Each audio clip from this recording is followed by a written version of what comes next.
जिन लोगों को शुगर है और वो वर्जिशों से कुदरती तरीके से अपनी शुगर को कम करना चाहते हैं, उनके लिए ये वर्जिशें बहुत ज्यादा फायदेमंद होने वाली है। कई लोग एक एक घंटा दो दो घंटा वॉक करते रहते हैं और ये एक्सपेक्ट करते हैं इससे उन्हें फायदा होगा, जबकि वॉक से आपको इतना ज्यादा फायदा नहीं होने वाला। आज की इस वीडियो में मैं साइंटिफिक बेस्ड कुछ आपको एक्सरसाइजेस बताने वाला हूं जो कि आप आराम से कर सकते हैं। कुल मिला के 10 मिनट का ये वर्कआउट होगा और जो 2 घंटे वॉक करके आप फायदा लेते हैं, सिर्फ और सिर्फ 10 मिनट ये वाली वर्जिशें आपकी शुगर को भी कमी की तरफ ले आएंगी और बढ़ती उम्र के साथ साथ सार्कोपीनिया जो मसल लॉस होता है आपके लिए इंतहाई नुकसानदेह है, वो सिर्फ और सिर्फ ये वर्जिशों से बिल्कुल ठीक हो जाएगा। तो अगर आपको शुगर है या आपके किसी जानने वाले को शुगर है तो उस तक ये वीडियो लाजमी शेयर करें, ताकि 10 मिनट तो आप अपनी सेहत के लिए निकाल सकते हैं। 10 मिनट में आप अपने आप को सेहतमंद बना सकते हैं और आप इस वीडियो से फायदा उठा सकते हैं। तो चलें अपना वर्कआउट स्टार्ट करते हैं। सबसे पहली वर्जिश है स्टेप जैक्स। इसके अंदर आपने क्या करना है, बिल्कुल सीधे खड़े होके एक स्टेप बाहर निकालना है और दूसरा हाथ ऐसे ऊपर निकाला, फिर वापस किया, फिर दूसरी तरफ, फिर वापस किया, फिर ये। अच्छा, अब आपने 1 मिनट के लिए इसको प्रॉपर रिदम में करना है और आपका पोस्चर सीधा होना चाहिए। स्टार्टिंग के अंदर ये मैटर नहीं करता आप स्लो कर रहे हैं तेज कर रहे हैं, आपने बस अपनी गिनती पूरी करनी है। इस पोजीशन में आपने स्टेप जैक्स करने और पांव आपका बाहर की तरफ होगा। ये पूरा 1 मिनट आपने ये वर्जिश करनी है घड़ी का टाइम देख के। बिल्कुल आसान वर्जिश है, आपको दर्द नहीं होनी चाहिए, घुटने में दर्द नहीं होनी चाहिए। अगर तो आप कर सकते हैं तेज तो आप तेज भी कर लें, लेकिन अगर तेज मुश्किल है आप स्लो करें। कंफर्टेबल कपड़े आपने पहनने हैं। दूसरी वर्जिश है, आपने इस तरह हाथ ऊपर करने हैं, अपने घुटने को उठाना है, नीचे करना, फिर 1 मिनट के लिए आपने करना और पाँव को धड़ाम से नीचे नहीं मारना, आराम से आपने नीचे रखना है। ये आपने इसको भी गिनती मैटर नहीं करती, 1 मिनट के लिए आपने ये वर्जिश करनी है। बैलेंस आपका ठीक होना चाहिए, पोस्चर आपका ठीक होना चाहिए। तीसरी वर्जिश है, आपने अपने हाथ सीधे रखने हैं, हाथ को अंदर की तरफ खींचना है और अपने पाँव को हिप के साथ लगाना है। ये बिल्कुल आराम से कर सकते हैं। आपकी एज जो भी है 60, 70, 80, हर एज ग्रुप का आदमी ये वर्जिश आराम से कर सकता है। और आपने करते हुए किसी जगह पे दर्द नहीं होनी चाहिए, इम्बैलेंस नहीं होना, और आपको जहां भी लगे आप थक गए हैं स्लो कर लें, बैठ जाएं, सांस ले लें, लेकिन ये वर्जिश करनी आपने लाजमी है क्योंकि इससे बहुत ज्यादा फायदा है। चौथी वर्जिश के लिए आपने अपने पाँव को कंधे की चौड़ाई जितना खोलना है। अब आपने अपनी कमर सीधी रखनी है और नीचे को इस तरह हाथ लगाना है। अगर आप मुझे साइड से देखें, आपने ऐसे नीचे को हाथ लगाना है, कमर सीधी होनी चाहिए, कुब नहीं डालना, कुब डालेंगे कमर खराब होगी। कमर सीधी, इस पोजीशन में नीचे आपने टच करना है। इसके बाद जब आपने सीधे खड़े होना है तो पंजे पे आना है,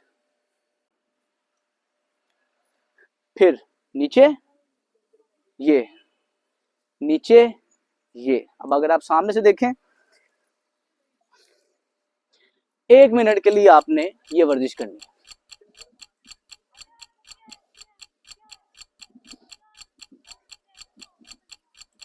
पांचवी एक्सरसाइज, इस तरह खड़े होके अपनी राइट लेग को आपने पीछे लेके जाना है और राइट बाजू ऊपर लेके आना है। अगर आप देखें ये और इसको मॉडिफाइड लंजेस कहते हैं। ये इस पोजीशन पे आपने एक्सरसाइज करनी है और स्लो कर लें, लेकिन 1 मिनट के लिए करना है। और जैसे ही आपकी तबीयत में बेहतरी रहे, मसल मजबूत रहे, तो आप अपनी कमर को इस तरह ट्विस्ट भी कर सकते हैं। मैं अपने मरीजों को ये कहता हूँ कि आपने अज्यूम करना है कि मुक्का मार रहे हैं किसी को, ये मुक्का बना के ये करें। 1 मिनट के लिए आपने इसको करना है।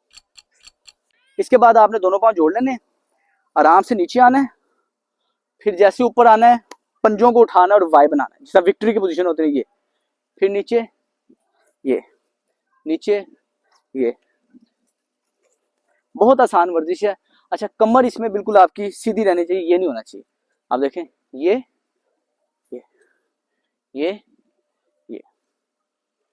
नेक्स्ट एक्सरसाइज, आपने घुटना उठाना है और अपने दोनों बाजुओं को ऐसे फोल्ड करना है, बैलेंस रखना है, गिरना नहीं। ये सिंगल घुटना उठाना है।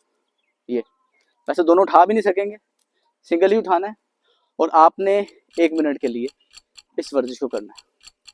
इससे आपके बाइसेप के मसल मजबूत होंगे, आपके क्वाड के मसल मजबूत होंगे, आपका बैलेंस बेहतर होगा, आपके हिप फ्लेक्सर इससे स्ट्रेंथन हो रहे हैं।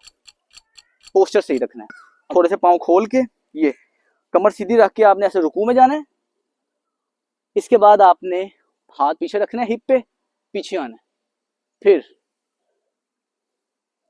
पीछे। अच्छा, इस वर्जिश को बड़े ध्यान से तवज्जो से करनी है और साथ आपको कोई चेयर वगैरह पड़ी होनी चाहिए ताकि आपको इम्बैलेंस ना हो जाए। उसकी वजह यह है कि अगर आपको शुगर लो हो जाती है या चक्कर वगैरह आते हैं तो ये वाली वर्जिश से आप दिक्कत में आ सकते हैं। तो कोशिश करें कि आप कोई मीठा हल्का फुल्का, अगर आपकी शुगर लो हो जाती है आपके पास होना चाहिए, और अगर चक्कर वगैरह की शिकायत है साथ चेयर होता है कि आपको चक्कर वगैरह ना, स्लो करें। शुरुआत में इतनी तेज नहीं करना, 1 मिनट के लिए आपने इस वर्जिश को करना है। इसके बाद आपने कंफर्टेबल खड़े होके ऐसे किक करनी, टांग सीधी रख के किक, और दूसरे हाथ को लगाना है और अपना बैलेंस रखना है, बैलेंस मेंटेन रखना है।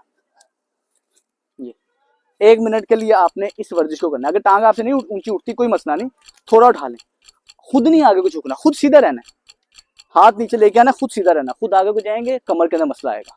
इस पोजीशन में 1 मिनट के लिए आपने इस वर्कआउट को करना है। यहाँ हमारी 9 वर्जिशें खत्म होती हैं। 9 मिनट पूरे हुए वर्कआउट के, आखिरी वर्जिश सबसे जरूरी, आपने किसी भी योगा मैट पे या जमीन पे इस पोजीशन में आना है, प्लैंक पोजीशन में, हाथ इस पे रखने।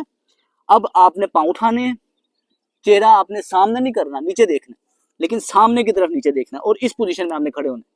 पेट को जितना टाइट करेंगे उतना फायदेमंद है। टाइट कैसे करना है, ज़हन में ही रखना है कि आप अपने पेट पे इस तरह उंगलियां रखें और पेट के पट्टों को ऐसे टाइट करें कि उंगलियां बाहर की तरफ धक्का देने की कोशिश करें। पेट के पट्टों से उंगलियों को धक्का देना आपने, ये पेट टाइट हो जाएगा।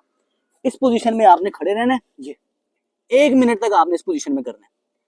अब इसमें यह है कि स्टार्टिंग में आप 1 मिनट नहीं कर सकेंगे, 10 सेकंड बाद थक जाते हैं तो आराम से घुटने लगाएं, आराम से इस पोजीशन में आए, सांस लें, फिर दोबारा करें, लेकिन अपना 1 मिनट पूरा करें।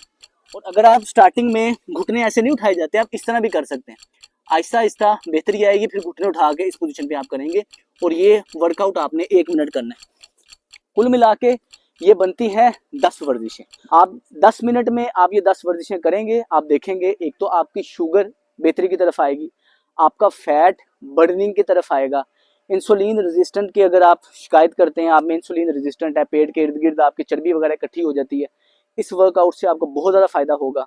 उसके अलावा आपका ब्लड प्रेशर, कोलेस्ट्रोल भी इस वर्कआउट से बहुत ज़्यादा फायदेमंद होगा। आप इस वर्कआउट से पहले वार्म अप में अगर आप वॉक करना चाहे तो वॉक के लिए एक मैं डिटेल्ड वीडियो ऑलरेडी बना चुका हूँ, आपने वो वॉक वाली वर्जिश भी देख लेनी है। पहले आप वॉक करें, उसके बाद ये वाला वर्कआउट करें, कुछ दिन आप करके देखें। 2 घंटे की वॉक से जो फायदा होता है वो सिर्फ और सिर्फ 10 मिनट के इस वर्कआउट से फायदा होगा। इस वर्कआउट को अपनी रूटीन में ऐड करें और आपकी शुगर में कितना फर्क पड़ा है नोट करना शुरू करें, और फिर इस वीडियो के नीचे 2 से 3 हफ्तों बाद कमेंट लाजमी कीजिएगा। अस्सलाम वालेकुम।